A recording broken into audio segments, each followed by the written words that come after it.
Comenzamos.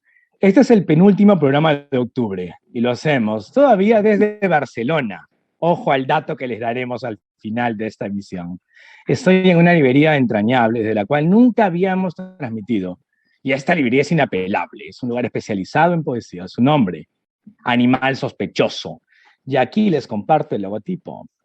Roberta, muy amable, que nos está mirando y nos ha dado todas las facilidades, igual que Juan Pablo. Por supuesto, todo este trabajo es posible gracias al equipo de gestión cultural de Petroperú. Y siempre, cada emisión, cada programa es hecho para ustedes.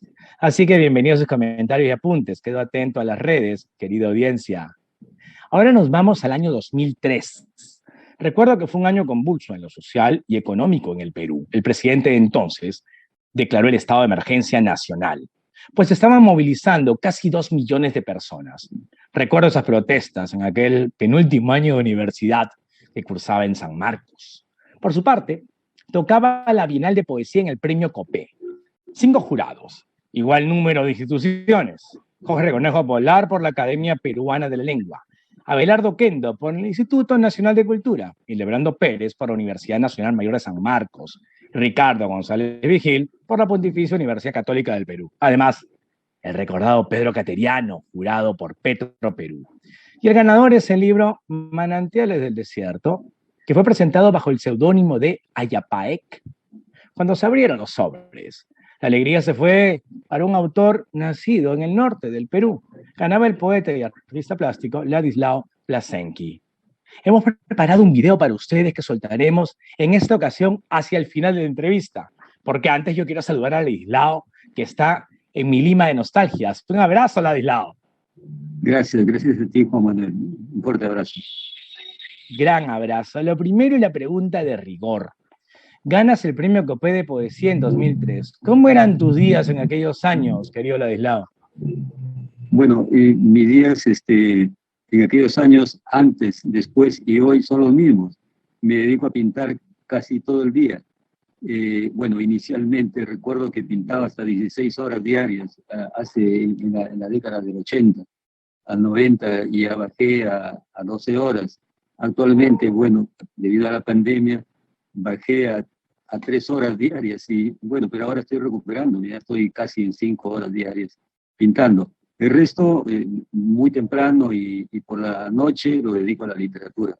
Sí, son mis horas de literatura que son, digamos, horas sagradas, porque la literatura es una pasión incontrolable en mi vida.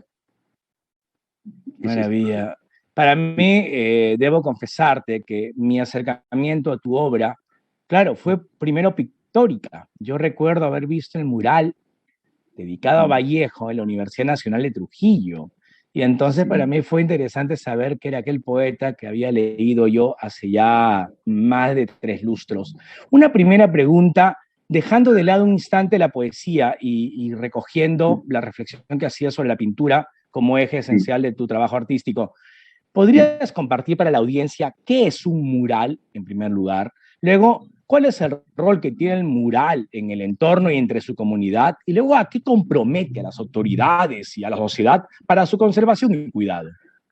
¿Cómo no? ¿Cómo no? Mira, yo viajé a México el año 79, el siglo pasado. Tuve la ocasión, la suerte de conocer al maestro Rafael Baranderán, un peruano que vivía en México un poco más de 40 años, había llegado muy joven.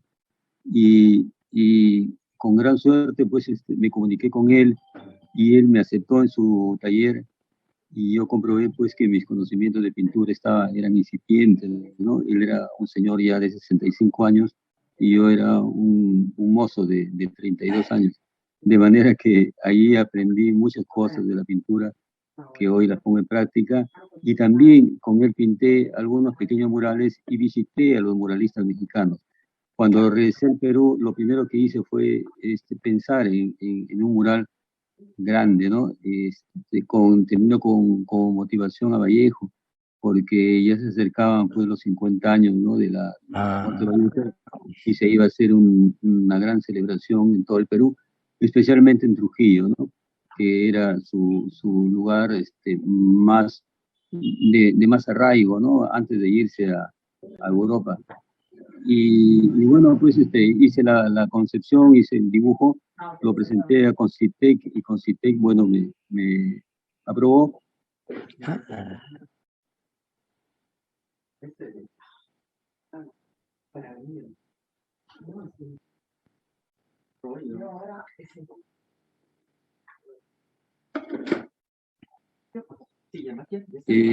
ejecución del mural en abril del 88 y recién en diciembre del 88 ya tenía la pared, ¿no? La pared para donde iba a pintar. De manera que el mural que estaba proyectado a 6 meses se hizo casi en 3 meses y medio aproximadamente. Sí. Lo hice pues con una ansiedad enorme y también con un amor grande por Vallejo.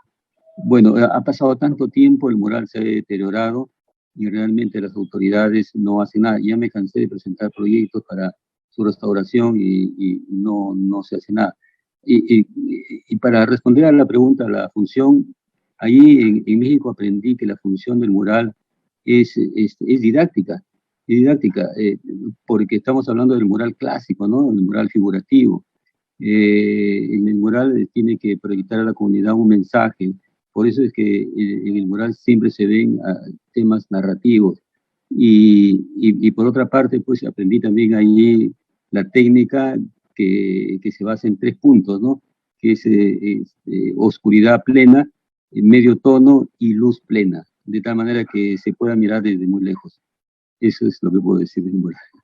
Y yo te agradezco mucho, primero, la franqueza y necesaria honestidad para demandar una mayor responsabilidad de las autoridades con una pieza artística que además es tan significativa. Primero porque es asombroso verla, luego que nos lleva a Vallejo y nos da una visión narrativa desde la plástica, así que para mí es valiosísimo para saber lo que nos has contado y que nos compartas la idea. Y ya que estamos hablando de referentes, como Vallejo, yo no quiero dejar pasar una pregunta de qué significaba y qué significa para ti Ayapaec, esta deidad que podemos remitir a la mochica, pero que puede ser mucho más transversal, porque es un seudónimo para ganar el Cope de Oro, así que a mí la curiosidad me es grande. Muy bien, muy bien. Bueno, allí en ese libro, El Manantial del Desierto, hay una sección que se llama Moche, y está dedicado a la interpretación de la cultura moche. Bueno, Ayapaec es un héroe, es un héroe legendario de la cultura, es un héroe como Quetzalcóatl, digamos, ¿no? Claro. Que, bueno, no llega necesariamente como Quetzalcóatl por el mar, pero surge de manera indefinida, es un mito, que surge como hijo del sol o hijo de la luna. En la cultura moche se deifica más a la luna que al sol. Quién sabe, habría alguna razón importante, ¿no?, dentro de esa cultura. Y entonces ese héroe es el que, como a manera de Quetzalcóatl, es el que enseña al pueblo a mejorar en todas sus actividades de todo tipo, ¿no? Ya sea la agricultura, ya sea la cerámica, porque ellos fueron los ceramistas más importantes del Perú, o también las matemáticas. Es decir, es un héroe completo. Y por eso es que me gustó mucho tomarlo como seudónimo para el concurso. Sí. En este contexto te confieso algo, Ladislao, ya que estamos en confianza y en intimidad literaria. Hace unos años me invitó un editor peruano a escribir un cuento sobre superhéroes. Y a mí no me interesaba unos superhéroes anglosajones o estadounidenses en el siglo XXI. Entonces eché mano de un conjunto de informaciones de carácter también moche, y me inventé un personaje llamado Choquisaek. Y a partir de una disquisición sobre el agua, generé un relato que ya te haré llegar luego de esta entrevista. Para mí lo importante es que había una pregunta frente a esta anécdota, y es que yo siempre he sentido que tu obra poética se nutre, se alimenta y se sostiene en una serie de investigaciones, que hay en ti un investigador que va a la antropología, va a la arqueología. ¿Es así? ¿No tanto así? ¿Y qué tan importante lo es de hacerlo? Bueno, mira, todo eso nace a raíz de que yo leo el libro El arco y la lira de Octavio Paz, en donde él tiene una teoría de la otredad. Entonces yo compruebo que mi camino estaba yendo en línea, en buena línea, en línea correcta, porque siempre me interesó lo que pasa en el mundo, lo que pasa en la historia, lo que va a pasar después. Algo que mis colegas esotéricos, por ejemplo, tienen una frase que es muy antigua, que el aquí y el ahora, yo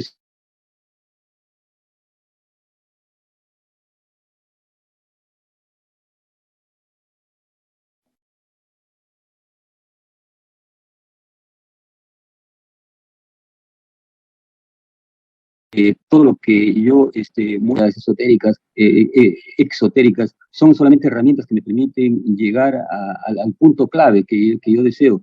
¿Cuál es ese punto clave? Es la belleza absoluta.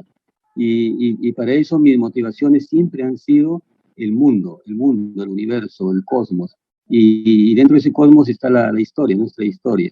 Entonces yo he picado casi de todo, incluso tengo libros de todo tipo, que ando picando, digamos, pero a veces no tengo tiempo de leerlos completos, pero me interesa casi todo. Y por eso es de que en mi libro Manantiales del Desierto, que fundamentalmente pues es la naturaleza, pues también entre paréntesis anuncio que tengo otro libro de iguales cantidad de páginas sobre la ciudad. O sea, pero quise que la Manantiales del Desierto fuera un libro que se dedique a la naturaleza y a la acción del hombre dentro de la naturaleza. Por eso es que también hay aspectos chamánicos que no aparecen tanto. Aparece algo en la edición de Pedro Perú, pero yo tengo una edición nueva que yo hice ya posteriormente, no sé si se puede ver. Se ve. Claro, en esta edición ya incluyo aspectos chamánicos y míticos y mitológicos, ¿no? Mucho más explícitos. Y ahora Manantiales del Desierto ha crecido, te anuncio, ¿no? Tiene 100 páginas más, y ya que eso es lo definitivo, y pienso hacer una publicación íntima, ¿no? Quizás en láser de unos 3 ejemplares, ¿no? Para regalar a mis amigos, porque ya quisiera tenerlo, ¿no? Porque ya está terminado. Y eso es más o menos mi visión, ¿no? Que tengo de la vida, del mundo, y me gusta que eso vaya a la poesía. Pues la poesía es la literatura comprimida, ¿no? Como que el cuento también comprime a la novela, entonces la poesía comprime todo, ¿no? Todo lo comprime, aunque mira por mi modo de ser, mi modo digamos, mi psicología, me resulta muy difícil comprimir las cosas. Lo intento, ¿no? En la poesía es el único lugar donde puedo intentar, y aún así no puedo escribir un poema con una página, con 2, 3 páginas, incluso mis libros son prosaicos, ¿no? Con gran influencia, en este caso, no solo de Vallejo, sino de Wilmer. Y además mi poesía es algo barroca y trato de liberarme. Ahora último me he liberado un poco, pero esa es una lucha, ¿no? Para poder transmitir con más claridad mis ideas. Gracias. Querido Ladislao, en ese contexto a mí me encantaría, y a la audiencia también, que nos leyeras un poema, o por lo menos los primeros versos de un poema que a ti te provoque mucho compartirnos. La audiencia, Bueno, te voy contando, sí, tiene un acceso hay un enlace para acceder al sí. digital del poemario que ganó en el 2013 Cope de Oro, pero ojalá que puedas leernos algunos versos. ¿Cómo no? ¿Cómo no? Sí, justo tú me habías dado la pauta y yo digo, caramba, que ha adivinado mi pensamiento porque tengo 2 poemas. Voy a leer la mitad de uno y la mitad del otro. Son de una página nada más. Que son los poemas que, digamos, entre comillas, más éxito me han dado, porque las personas que han leído mi libro siempre recuerdan esos 2 poemas. Uno se llama El Poeta y el otro se llama El OVNI del Desierto. Quizá Oh, qué por mi atrevimiento, maravilla, qué maravilla. entonces, Ambos por son dos poner grandes poesía. hits. Son dos grandes hits. Magníficos. Sí, quizá Gracias por la por elección. por su novedad. Entonces voy a leer la mitad del primero y la mitad del segundo. Dice: ahora soy un barbado poeta habitante de una cueva en el desierto de Chicama. ¿Saben mis amigos que me he retirado del mundo? Aquí tengo radio, sextante, cuaderno, lápiz, una lata de conserva, algo de vino y mis favoritos. Llame Joyce César Vallejo. ¿Por qué he de extrañar el bullicio de autobuses, la loca hostería, el mercado de pulgas, donde siempre leo mis versos? Si aquí lo tengo todo, flora, fauna, arena, cielo. Nada más para vivir atento a la bóveda celeste, gritando palabras verdes a los cuatro vientos. Hasta ahí la mitad, y ahora voy a leer la mitad del otro poema. El otro Muchísimas poema es gracias. El ovni del desierto. Dice así: acampamos en las faldas del Chipotur, con el sol con el sol manásico sobre nuestras frentes.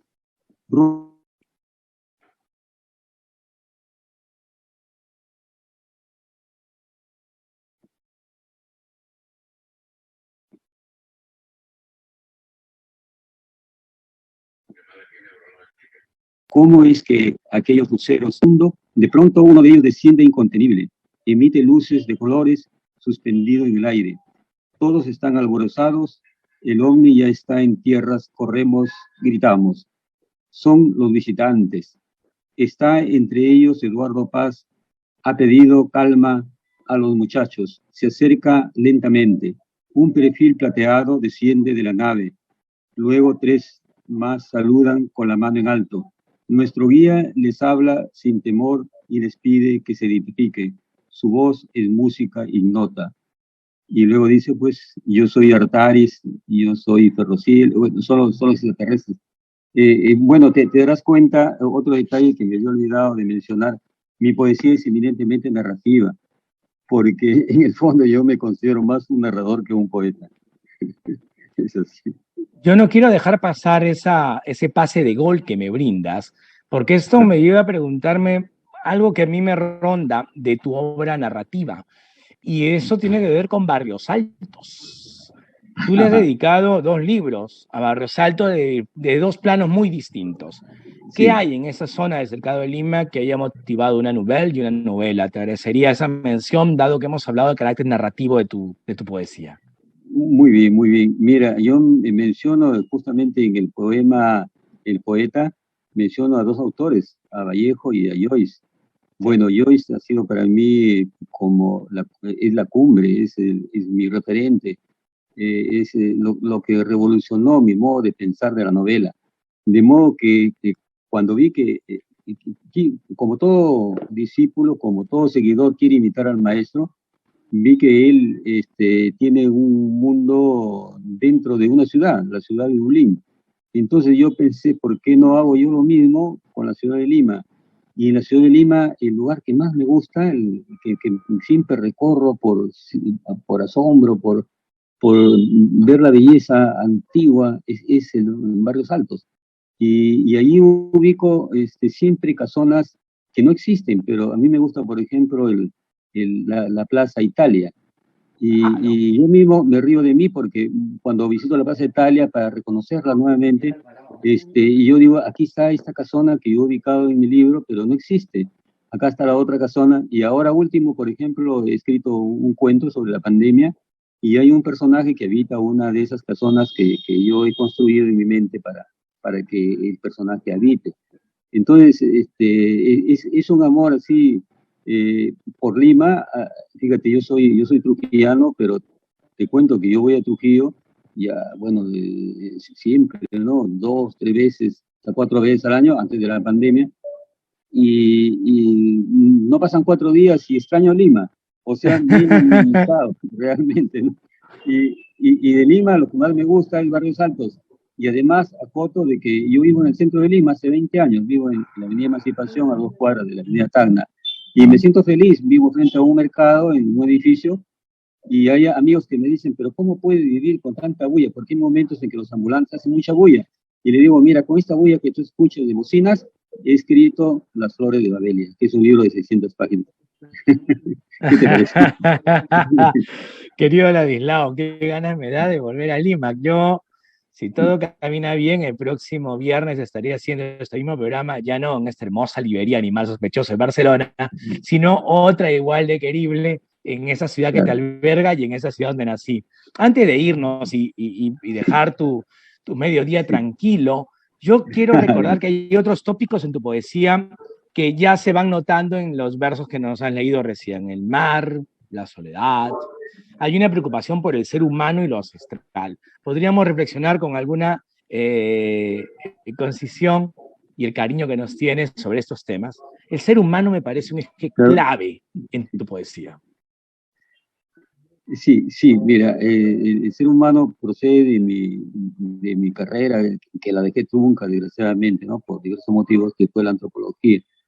Ahí pude descubrir que en mi infancia se había forjado esa visión antropológica de mi vida, ¿no? Porque cuando era niño, bueno, yo he vivido en un pueblo cercano a Trujillo, a 1 hora, que es Paiján. Es un pueblo que está casi en el desierto, ¿no? En la carretera que va a San Pedro de Lloc.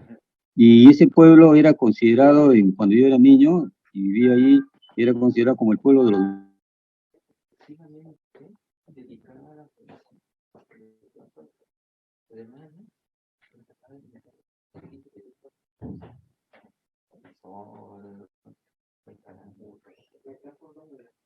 Una serie de leyendas, ¿no? Que contaban las que tenía ese personaje, ¿no? Ese personaje diabólico con las brujas, especialmente. Bueno, entonces, el desierto mismo se forja en mi mente gracias a que cuando era niño, pues yo iba con mi padre, que era comerciante, en un bus que en ese entonces se llamaba góndola, y esos buses eran antiquísimos y caminaban pues despacio, ¿no? Y entonces yo me ponía, recuerdo, junto a la ventana para ver afuera, y siempre veía un desierto muy extenso, cosa que ahora casi ya no existe, porque se han vuelto a invasiones, casas, pueblos jóvenes, etc. Y eso pues se me metió en la mente y nunca pude olvidar, de tal manera que cuando quise escribir, dije, lo que yo voy a escribir es lo que yo viví en mi infancia y es lo que más me gusta.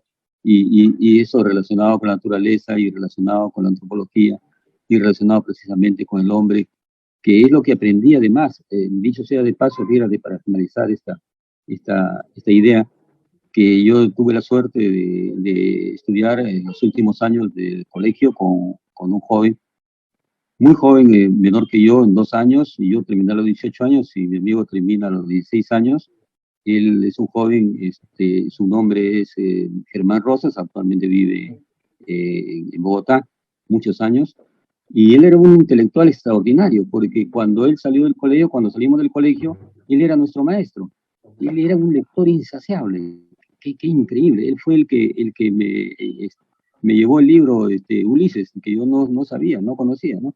Entonces, él decía pues en sus pláticas que el objetivo de la cultura es el hombre. Claro. Entonces eso se me quedó en la mente y de ahí ya no me lo saqué hasta el día de hoy. Ladislao, yo te agradezco muchísimo habernos recibido en tu casa de Lima, irnos hasta la Avenida Emancipación, que me has dado una tremenda nostalgia, y a leerte, siempre a leerte, y la audiencia lo va a disfrutar porque está el enlace ahí para lectura online del poemario. Muchas gracias. Muchas gracias. Un abrazo grandote. Antes de terminar, dime, por supuesto, Juan Manuel, en Lima, si tienes alguna persona que yo le pueda dar mis libros, sobre todo mis novelas últimas, ¿no? Y mi libro de cuentos que está próximo a salir. Aprovechando que hay que habrá pruebas, sí, coordinamos por interno, porque voy a ir al centro de Lima definitivamente en 10 días. Así que ahí nos encontramos como corresponde. Y te doy todos mis libros. Te agradezco mucho. Un café obligado. Mínimo que sí. Un abrazo inmenso. Un fuerte abrazo y un apretón de manos. Claro. Hasta muy pronto, Juan Manuel. Hasta prontísimo, Ladislao. Gracias. Dios te bendiga. Gracias. El programa continúa y vamos a liberar el video ofrecido, que es 1 minuto y medio en fotografías que nos remiten al año 2003 y ese premio Copé. Así que vamos con el video.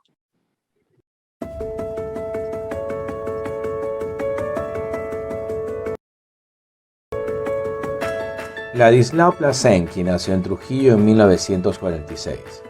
Escritor y artista plástico, siguió estudios de arqueología en la Universidad Nacional de Trujillo. institución en la cual ganó los Juegos Florales, tanto en poesía como en cuento. Además, siguió estudios de dibujo y pintura en la Escuela Nacional de Bellas Artes. También aprendió técnicas de mural en México con el maestro Rafael Antonio Barandiaram. Ladislao Plasenqui es un artista plástico que ha participado en una treintena de exposiciones colectivas y tiene en su haber una docena de muestras individuales. Entre sus trabajos más emblemáticos está su mural alegórico a César Vallejo. Celebrado poeta, con el Premio Copé de Oro en 2003, es también un consagrado novelista, ganador del segundo Premio Municipal de Lima. Es autor de La Edad de Bronce y La Edad de Hierro. Ambas forman parte de su saga novelística La Vía Láctea. También ha publicado Requiem al pie de Barrios Altos y Las Flores de Babelia.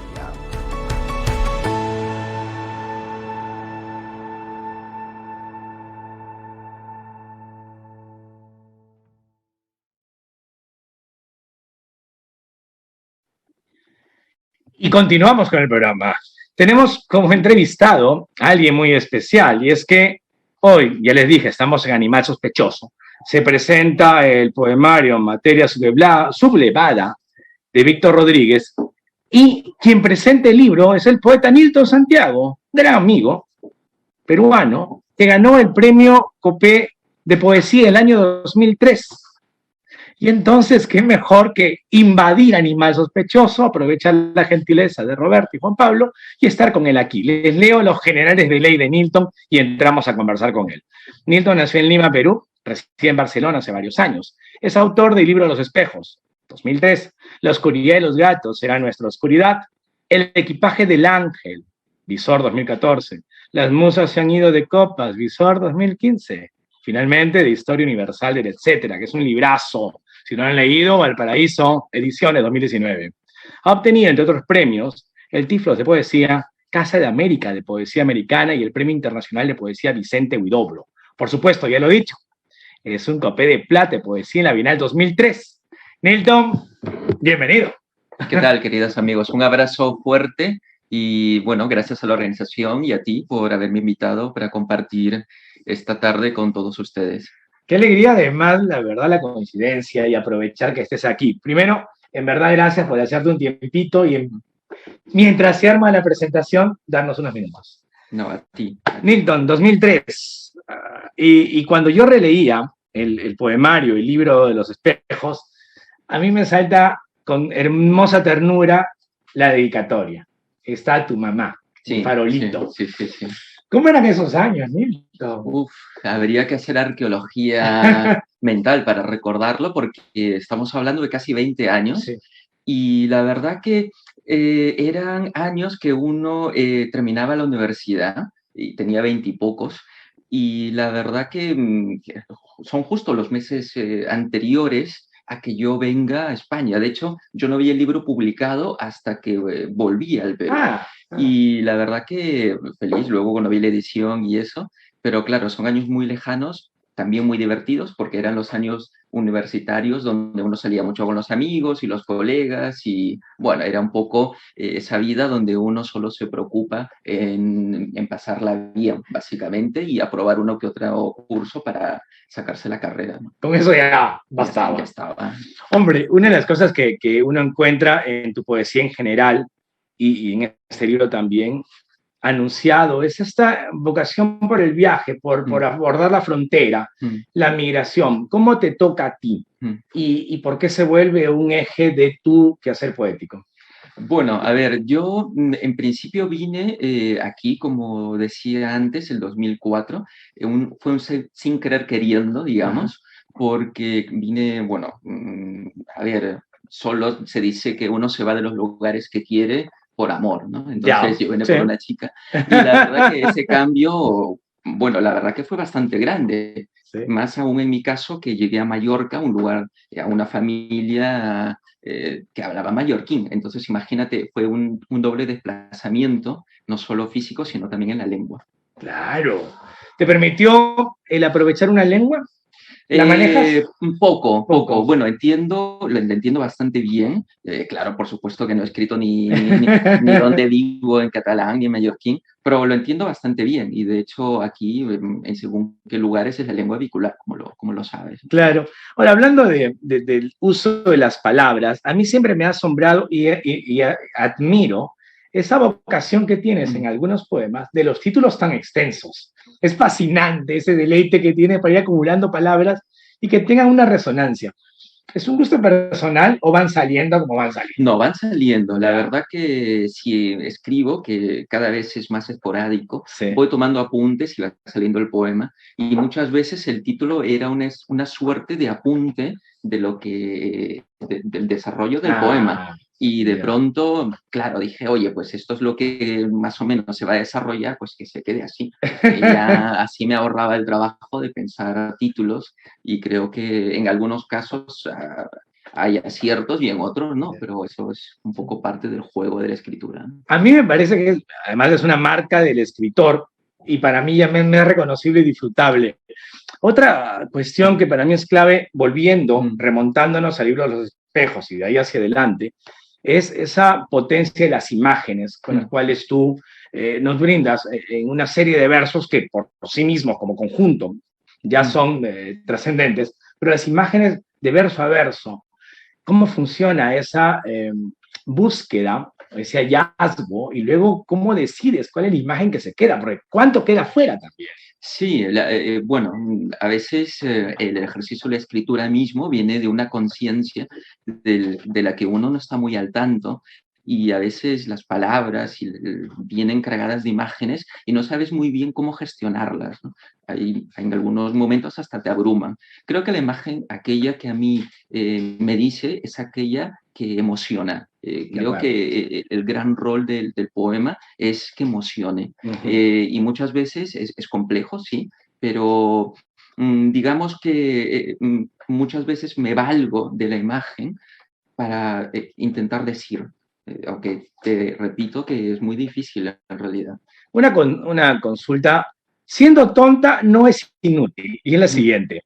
Hemos hablado que hay un quehacer del poeta que ya abarca 20 años. Sí. Ese trabajo que haces con la imagen es cada vez más difícil de hacer, o el paso de los años por lo menos se da la experiencia para poder discriminar con mayor pertinencia, o no, todo se vuelve más nubloso. En mi caso, bueno, en concreto yo, digamos, yo he ido involucionando.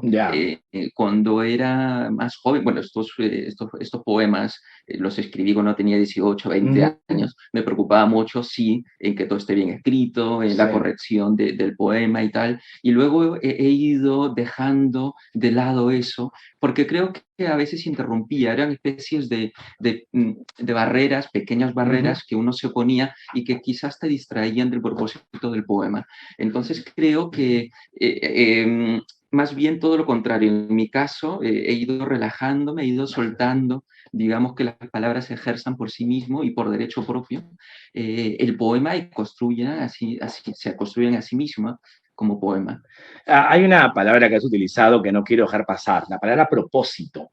Que claro, hay poetas que se escarapellarían con la palabra propósito. A mí me gusta, cuando pienso también en la narrativa, pienso en un propósito. ¿Tus propósitos han cambiado? ¿O cambian en qué medida? Yo creo que la poesía desde siempre ha hablado de los mismos temas, es decir, del amor, de la muerte y sobre todo el transcurso del tiempo. El transcurso nos hace ser más conscientes y ser ciudadanos del instante. Vamos constantemente siendo testigos y para mal o para bien de lo que pasa a nuestro alrededor. Entonces creo que el poeta tiene que ser testigo de su tiempo y también, si se quiere, un sujeto incómodo para la sociedad, porque creo que además de escribir o lo que sea a través de lo que siente o deja de sentir, también debería buscar interpelar sobre su tiempo y, ¿por qué no?, también posicionarse de la manera que entienda oportuno. Posicionarse y denunciar e interpelar. Creo que son, digamos, adjetivos o construcciones muy complejas de llegar, pero creo que a través de la poesía se puede. También te diré que tienes que tener mucho cuidado porque puedes caer en la poesía panfletaria, aquella que no sirve más que para consignas de huelgas generales. Entonces, hay que ir también con cuidado.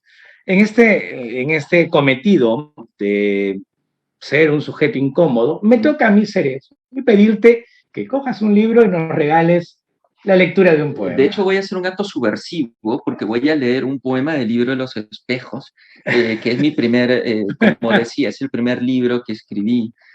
Probablemente este poema sea mucho más viejo que la mayoría de nuestros oyentes.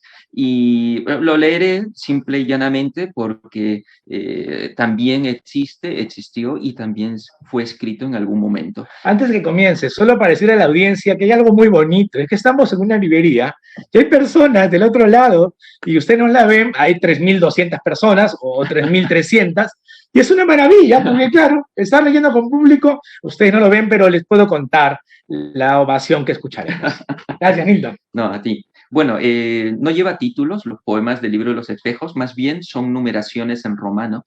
Y este es, bueno, el 25º poema de este libro. Y dice, entonces el sol, como una flor muy, muy amarilla, apenas entrelazado entre tus dedos, tan liviano como el semen o como el musgo, o como una cicatriz fragmentada en miles de silencios, se esconde en tu sombra. Y tú de pronto me dices que las cosas que se mueven, que respiran y que te ven, no deben tocarse. Pero el ruido de tus manos calladas, tan silenciosas y transparentes, ya sin cuerpo, me despiertan. Pero aún estoy muerto, tal vez soñando que estoy dormido, y el sonido de la vida deja de ser un animal puro, y aunque nadie hable y nadie respire y nadie calle, tu rostro sigue mirándome sobre los espejos o sobre mis piernas en la oscura astronomía de una mirada. Y ya dejo de ser tú y de ser nosotros.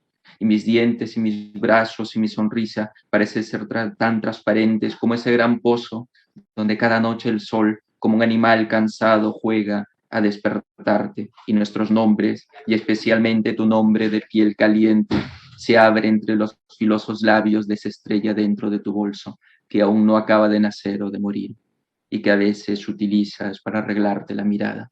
Y cuando por fin dejo de escribir todas estas tonterías y acaricias mi cuerpo, sé que he dormido un poco más, he despegado un poco más mi piel de tus manos y vuelvo a ser esa sombra de carne y hueso que cada mañana dejas en tu habitación después de levantarte.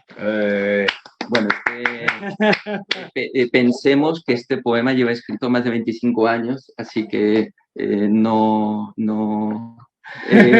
piensen que mal es este chico. Tenemos que contextualizar que el tiempo pasa y que uno también ejerce en la escritura un aprendizaje, ¿no? Totalmente. Y para nosotros ha sido un deleite aprender otra vez de ti, Nilton. Presentan libro en 15 minutos en Animal Sospechoso. Sí, así que yo creo que lo has enseñado. Ya lo enseñé, así que tenemos presentación de materia sublevada. Vengan, Animal Sospechoso, que estamos aquí y comenzamos yo de público a las 19 horas, pero Nilton va a prepararse. Yo solamente agradecer. A ti por esta labor de llevar la palabra de los ganadores del Premio Copé a través de las redes, a todos nosotros, y por acercar un poco más la poesía a través de este espacio y a los amigos del Centro Cultural de Petroperú. Muchas gracias. Gracias, y yo me quedo terminando el programa, Nilton, muy amable. Por lo demás, querida audiencia, la próxima semana estaremos desde Lima, transmitiendo, así como hemos hecho Madrid hace 2 semanas, pues ahora toca volver al Perú. Yo estoy queriendo conectarme para ver los comentarios de ustedes, pero no tengo suerte en el teléfono para saber qué están diciendo. Por lo tanto, es muy probable que me quede yo sin sus comentarios. Lo que sí no debo de dejar de decir es agradecer a Animal Sospechoso por la gentileza de abrirnos las puertas, al Centro Cultural Petroperú, que hace posible que este programa avance, prospere y siga vivo. Y hablando de recuerdos y no olvidar cosas, no dejen pasar los versos del poeta y premio Nobel italiano Salvatore Quasimodo. Los poetas no olvidan. Espero que ustedes tampoco. Que tenemos una cita cada viernes a las 11 a.m. de Perú. Ya saben, fue Juan Manuel Chávez, desde ustedes, para ustedes, desde Barcelona, y lleno de oro.